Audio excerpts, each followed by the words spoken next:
विराग सागर जी के शिष्य के शब्दों ने जग तारा, ऐसे विशल्य सागर गुरु को शत शत नमन हमारा, शत शत नमन हमारा।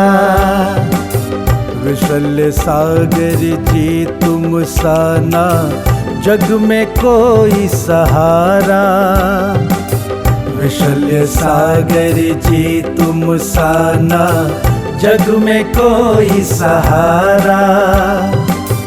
जिन वाणी चैनल कहता है धन्य है भाग्य हमारा, धन्य है भाग्य हमारा।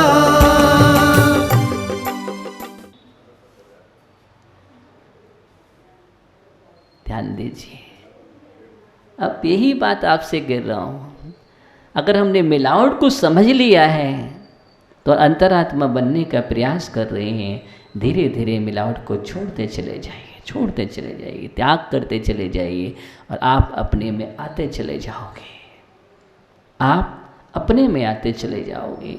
अभी आप बहुत दूर निकल गए हो, लेकिन धीरे धीरे आप पास आ रहे हो। आपने बहुत दूरियां बना के रख ली है, किससे? स्वयं से, स्वयं से दूरियां हैं तुम्हारी। आप कितना भी रहो, बोले नहीं हम तो सबके साथ हैं। सबके साथ रहने वाला इंसान अपने साथ नहीं रह पा रहा है,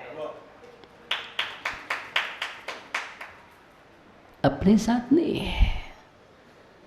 और आचार्य कह रहे हैं अपने साथ रहने की आदत डाल दो, देखना वो सबके साथ रहेगा।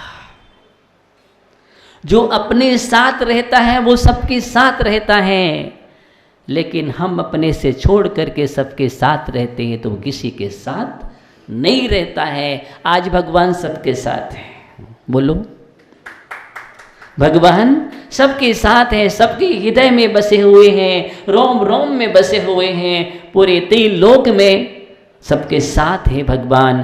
कौन भगवान को छोड़ करके हैं, बोलो।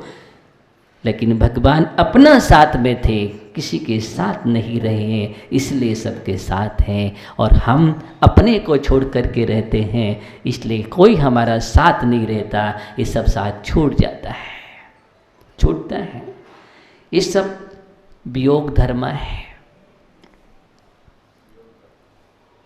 क्या है? वियोग धर्म है कि नहीं? हम अभी संयोग धर्म छोड़ते हैं। हम सबसे ज़्यादा संयोग धर्म में लीन हैं, जबकि वहाँ याद करना चाहिए ज्ञानियों, संयोग वियोग धर्म है।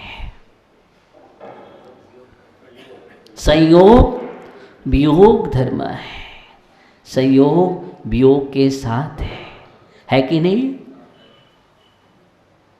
इसलिए इसी बात का चिंतन करना है कि जो जो जहाँ जहाँ संयोग हो रहा है सब वियोग को लेकर के आ रहा है, वियोग को लेकर के आ रहा है। शरीर रोग को लेकर के आ रहा है, शरीर रोग धर्म है, संयोग वियोग धर्म है, संसार शोक धर्म है, और जीवन उपयोग धर्म है। जीवन उपयोग धर्म है, इसलिए जीवन को उपयोगी बनाने की आवश्यकता है। संयोग वियोग में जाने की कोई आवश्यकता नहीं है, इसी का नाम संसार है। ज्ञानियों बैठ जाओ।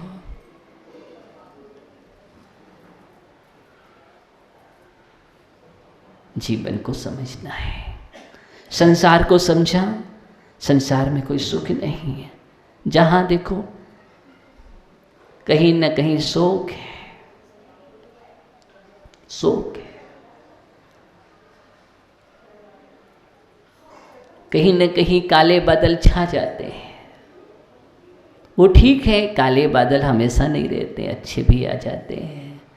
लेकिन संसार का चिंतन तो करना पड़ेगा कि दोनों आते हैं, इसमें गिरते हैं, लेकिन फिर भी हमें परिस्थितियां हैं, इसमें घबराने की ज़रूरत नहीं है। काले बादल भी हमेशा काले नहीं रहेंगे, बाल भी काले नहीं रहते हैं। लेकिन आज का इंसान काले से सफ़ेद होने की, अगर हो भी जाए तो फिर भी काला करने की कोशिश करता है। सुरेंद्र काला, सच्चाई है, सच्चाई है। अगर ये विभाव से स्वभाव में आ रहा है नरेंद्र ज्ञानी, क्या विभाव से स्वभाव में अगर आ रहा है तो फिर से स्वभाव को विभाव में लाने का प्रयत्न करता है। अगर कोई ब्लैक से वाइट हो रहा है तो हम वाइट से ब्लैक फिर से होने की कोशिश कर रहे हैं। राज भैया, यही तो राज है।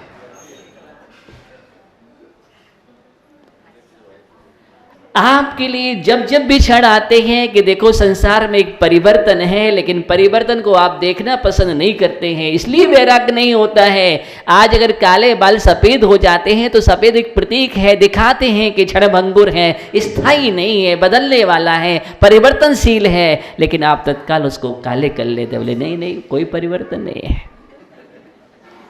कैसे वैराग्य होगा? वैराग्य कैसे होगा जबकि संसार का प्रत्येक परिवर्तन वैराग्य का कारण है। आज वैराग्य नहीं होता है, क्यों? बहुत कम, बिरले लोगों को वैराग्य हो रहा है। और वैराग्य की बात कहेंगे गले नहीं उतरते हैं।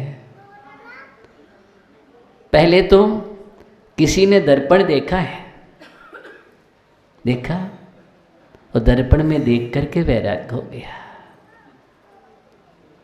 और आज तो हम पल पल पे दर्पण देखते हैं, लेकिन दर्पण में देख करके राग हो जाता है। क्या हो जाता है? दर्पण में देख करके राग हो जाता है। जैसे अपना चेहरा देखता है, राग आ जाता है, चेहरा गड़बड़ है, अच्छा बनाओ। क्या बनाओ? अच्छा बनाओ। एक सफेद बाल कैसे हो गया, इसको काला करो, गड़बड़, गड़बड़ हो जाए। ध्यान दीजिए, आज हम दर्पण में देख करके वैरागी नहीं हो पा रहे हैं, उसमें भी परिवर्तन कर देते हैं। मेघ पटलों को देखते हैं, वहाँ कोई परिवर्तन जीवन में नहीं आता। किसी ने बिजली की चमक को देखा, किसी ने मेघोटों के विघटन को देखा, किसी ने संसार के स्वभाव को देखा, किसी ने मृत्यु को देखा, किसी ने संसारियों के जीवन को परिवर्तन होते देखा, किसी ने परिवार के उस नरक दशा को देखा। वैराग के कितने निमित्त बन जाते हैं, लेकिन हमारे सामने सैकड़ों निमित्त होने के बाद भी हमारा उपादान वहीं का वहीं है। क्यों? क्यों है? उसका कारण क्या है? ध्यान दीजिए।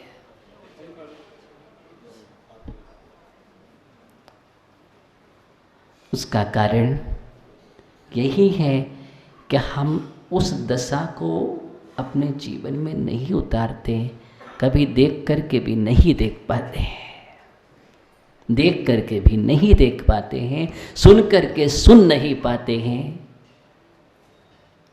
यही हमारे जीवन की दशा है। बैठ जाओ ज्ञानियों।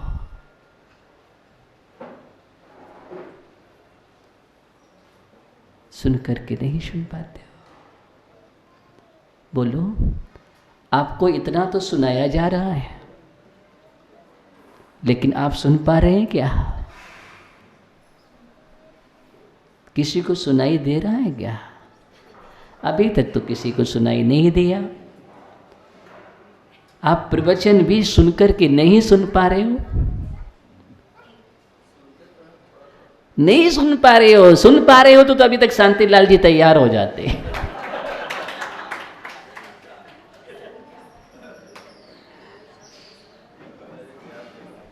सुन करके नहीं सुन पा रहे हो। प्रवचन सुना था, हम लोगों ने सुना है, सुना है प्रवचन। जो प्रवचन सुनने वाले होते हैं वो देखो अलग होते हैं। सुनने वाला एक बार सुन लेता है तो वो सुनाने जिंदगी भर सुनाता है। क्यों? सुनो, अच्छे से सुनो।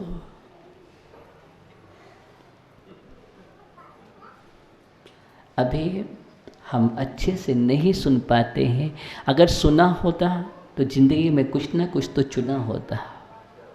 अगर अपना कल्याण चाहेंगे तो भाभी मन थिर, तभी हम थिर होकर के सुनेंगे।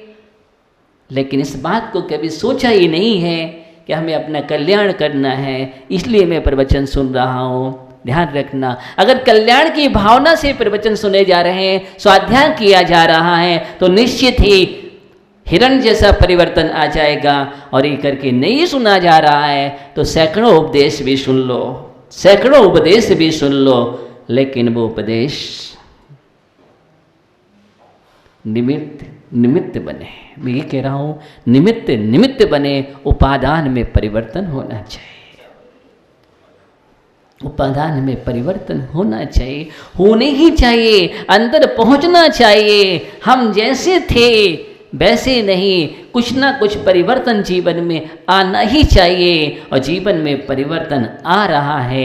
अगर कुछ नहीं आ पा रहा है तो कम से कम भद्र परिणाम तो हो रहे हैं। अगर भद्र परिणाम भी आ गए तो समझ लेना उपलब्धि हो गई। कम से कम भद्रता तो आ जाना चाहिए कि अभी हम कुछ टेढ़े थे। क्या थे? लेकिन अब हम सीधे हो गए। अब टेढ़े मेढ़े रास्तों पर नहीं चलेंगे, टेढ़े मेढ़े रास्तों पर नहीं चलेंगे।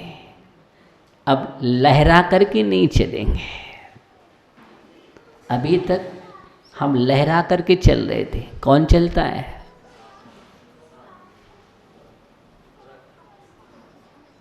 लहरा करके चलने का मतलब है वक्रता के साथ चल रहे थे। अभी हम वक्र गति में थे, ऋजु गति में आ गए। किसमें? अभी हम वक्र गति में चल रहे थे, लेकिन अब हम ऋजु गति में आ गए। और ऋजु गति में आ जाना ही जीवन की सबसे बड़ी सार्थकता है। इस बात का ध्यान रखना, जीवन को सार्थक बनाना है। और सार्थकता का मतलब यही है कि अब हम ऋजु हो गए, सरल हो गए। ऋजु माने कोमल हो गए, मृदु हो गए। कोई कठोरता नहीं हमारी भूमि में, कोई कठोरता नहीं। अभी तो हम बहुत कठोर हो जाया करते थे। अगर किसी से कुछ हो गया, बिगाड़ हो गया, तो तत्काल हम गांठ बांध लेते थे। बहुत जरूरी है जीवन में, गांठ अच्छी नहीं है। गांठ में क्या मिलता है? बोलो। गांठ को चूसोगे, गन्ने की गांठ को, नरेंद्र भैया, कौन सा रस निकलेगा? गांठ में रस नहीं होता। गांठ में कभी रस नहीं होता, लेकिन उसी गांठ को बो दो तो रस ही रस निकलता है। बो दो काना फोड़ा परा आस में, फलेजू भूमि विषय वो धर्म ध्यान। भूमि में बो दोगे तो अनंत फल देगा। क्या देगा? अनंत फल देगा। इसलिए तुम्हारा जीवन अभी इस शरीर काना पोड़ा है। कैसा है शरीर? कैसा है? काना पोड़ा है, काना पोड़ा। अगर इसको चूसोगे तो रोगे, रस तो नहीं निकलेगा। जैसे श्वान हड्डी को चबाता है ना, क्या करता है? श्वान हड्डी को चबाता है, और सोचता है बहुत रस आ रहा है उसमें। हड्डी को चबाने से जबड़े छिल जाते हैं और उसका ही रक्त बहता है। क्या बहता है? उसका ही रक्त बहता है और उस रक्त को ले रहा है और सोच रहा है कि हड्डी में है, लेकिन हड्डी का रस नहीं है। जैसे उस श्वान की वृत्ति होती है, श्वान का भ्रम होता है, ऐसे ही बहिरात्मा का भ्रम होता है। किसका होता है? बहिरात्मा का भ्रम होता है। अंतरात्मा होते ही भ्रम टूट जाता है। अंतरात्मा होते ही भ्रम टूट जाता है। यही भ्रम को तोड़ना है। जो भ्रम को तोड़ देता है वह ब्रह्म को जोड़ लेता है। इसलिए अभी भ्रम में जी रहा था, अब ब्रह्म में जीने लगा। उसी का नाम ब्रह्मचारी है। क्या है? उसी का नाम ब्रह्मचारी है।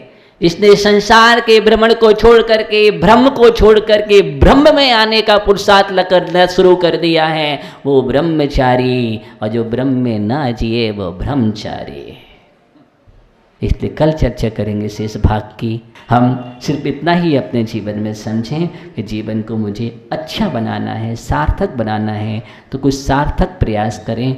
प्रयास करने से, प्रयत्न करने से सार्थकता आती है, जीवन उज्जवल बनता है। चलते हैं, हम बनाते हैं, कुछ अच्छे भावों को लेकर के जोड़ो। उस बात का ध्यान रखना, बस यही बेजोड़ जोड़ना है। ओम नमः देव्या।